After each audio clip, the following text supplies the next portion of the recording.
I was a registered nurse for 42 years, 17 years as a hospice registered nurse, and 5 of those years, I worked inpatient pediatric hospice in a 10-bed facility caring for newborn to 17-year-old terminally ill patients.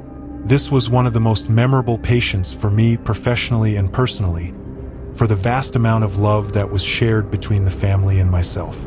I worked in an AIDS inpatient unit very early 1990s.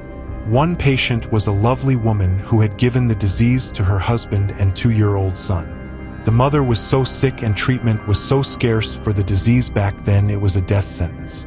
There was a 5-year-old daughter that tested negative and was to be the only member of that family to survive. So the mother, so sick, did what she could to spend time with her daughter, to have memories of her mom as she grew up alone. That mother was a saint. I'd have to give her so much medication for nausea so every day after school the daughter could eat with her mom. Mom died very quickly, then the little boy, then the father. The girl went to live with her grandmother. Our AIDS unit closed due to funding, and I moved on to another hospice working with terminally ill children. I worked night shift, and when I came in one evening, I was told we had a little girl with AIDS. My mind went back to this family years ago. When I walked into her room, I recognized the grandmother, and there in the bed was the little girl that was to survive as she tested HIV negative. She had converted later. Testing was still in its infancy at that time. The little girl told me to let her cat in the room.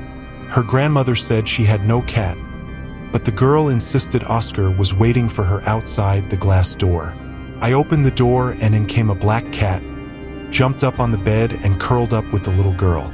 The grandmother said she had no cat. It was hospice. She loved the cat and the cat loved her, so we let Oscar stay. He would come every night and leave in the morning. I had such a strong feeling this was not just a cat, but some strong spiritual being there to comfort the little girl, now the last of her family dying. I even spoke to the cat. "You're not a real cat, are you?" I get a strange and wise look from Oscar and felt that I was in the presence of pure love. Was this an angel? Her mother? Both? The night she died, shortly after midnight, Oscar stayed with her just a few minutes after she passed, then left. He never came back. We never saw him before or after. I think Oscar was there to help the little girl through the tough transition into her next life, and left with the little girl's spirit. What an honor to be in that presence. Over the years, I was the hospice registered nurse for all 4 family members on the day they died. Mom, Dad, baby brother, and the little girl. The love that family shared, that incredible mother, made me a better nurse for the rest of my career. Over 30 years ago, and I still think about this family every day. I hope I have an Oscar when my time comes.